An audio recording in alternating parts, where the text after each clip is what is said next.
This channel is so close to reaching 100,000 subscribers, and I'm going to be celebrating by doing a 100,000 subscriber giveaway where you can win a lot of these DVDs absolutely free, no charge to you. All you have to do, click the link in the description below, 100,000 giveaway, and I'll let you know how you can receive this yourself. Don't delay, make sure to subscribe, and let's get right to it. Hey, what's up guys and gals? My name is Rick9G. Thank you so much for joining me today. We're going to be talking about Hogan's Heroes. Now, I have been enjoying lately making these videos on the incredible secret identity of the secret agent Nimrod. Now, I made previous videos on Nimrod before and who he or she could possibly be. You should go check those out. I've covered Colonel Klink. I've even covered General Burkhalter's sister, Gertrude. But in this video, guys and gals, I'm so excited to bring you this theory because this is, in my opinion, who would have been the perfect fit for Nimrod. It's someone that no one has really mentioned ever in the comments. I've never seen it.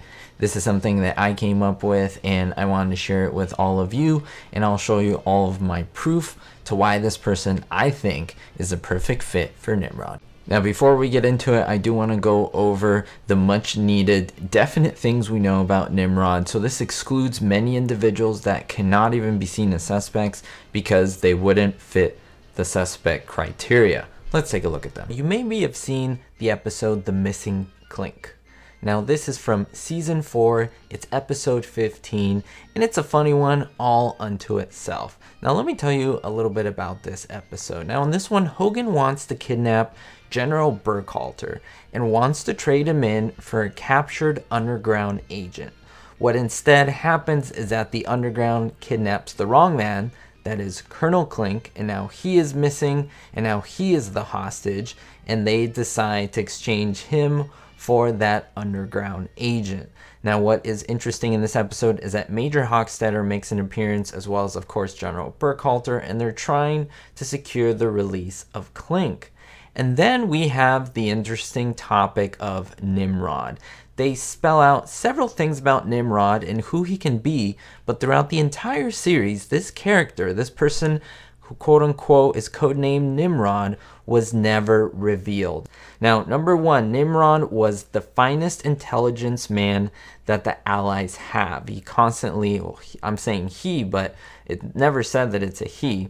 Now, this individual, Nimrod, was pretty much, as I said, the best one that the Allies have. The Germans are actually giving a $4 million reward for his capture. That is, of course, in the 1940s. Now, this individual operated behind the German lines, and as the episode continues on, we realize that this German individual is actually a British agent. And so that's very important to notice. So this was someone co-opted as a German by the British. Now, what happens at the end of the episode, we find out that the heroes are the ones who trick Hochstetter and Burkhalter into thinking that Klink was Nimrod. And then at the end, they find out that the secret plans they're talking about are actually plans to make this little model Hindenburg.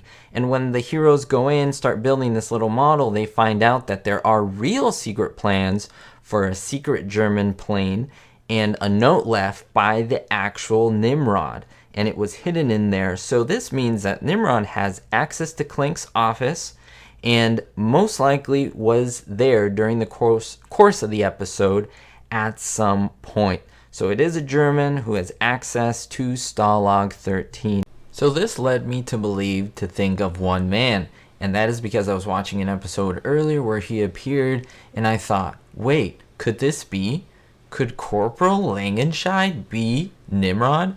And that's because this episode was from season 6. But before I get to this episode, let me talk a little bit about John Cedar, who played Corporal Langenscheidt. Now, he appeared many times during the course of the show, about 17, give or take, and I think it's important to note that he was a lot more present in season 1, and he kind of dwindled along in the series, being seen less and less. Now, what he was primarily focused on, we would see Corporal Langenscheidt whenever we wouldn't see Schultz. And that's because he would often take the place of Schultz as Sergeant of the Guard. Even though he was a corporal, he would kind of quote-unquote run things under, of course, Colonel Klink and so forth. But what was really interesting about him was that he was often made a dummy by a lot of the heroes, which is not that uncommon. He was also made a dummy by Schultz, so he was under Schultz's command. But think about it. He had access to Klink's office. He had access to Hilda or Helga's office, and he wouldn't be questioned around camp. Now, he isn't seen often, and we can wonder what is he doing, maybe some sabotage activities here and there, but then he is a German, which is very, very important. No American, Brit, or anyone on the other side could qualify for Nimrod. It has to be a German.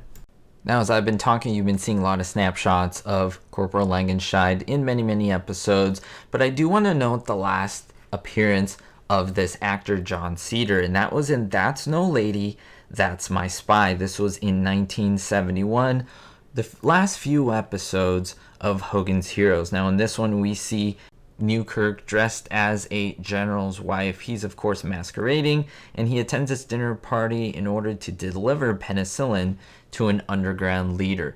Now, what's very, very interesting is right at the beginning of this episode, we see the heroes are trying to meet a contact from the underground. Now, remember, Nimrod is a double agent. That is, he is a German officer working for the British side. That is, he's on the side of the heroes, so he's helping the heroes. He would definitely have to have access to the underground. It only makes sense. He's the smartest agent they have, but the heroes never found out who he was. However, we may have seen him, and that's in this episode. You can see John Cedar playing another character. Now, he's playing Oscar Danzig. Now, what's very interesting about this is that he is a different character here, and he has a full beard and mustache so that he wouldn't be recognized. Now, think about this. If he was Corporal Langenscheidt in disguise, helping the heroes, giving them information, which he was actually doing, he would try to disguise himself. Only we, quote unquote, as an audience would be able to recognize him. And I think this is the most convincing argument that he was Nimrod. Why? Because we see him in a disguise, we see him under a different name, and just all of these things begin to add up. This is who I actually think is Nimrod. Let me know in the comments below what you think of this theory and why it could possibly work or why it doesn't work for you. Don't forget to look at the other Nimrod videos. I love doing this. I may make one or two more. Let me know what you think down below, because there may be a few more suspects here and there that we haven't talked about yet. We'll see you next time, guys and gals. Don't forget to stay positive, always better yourself, and most importantly, be hopeful.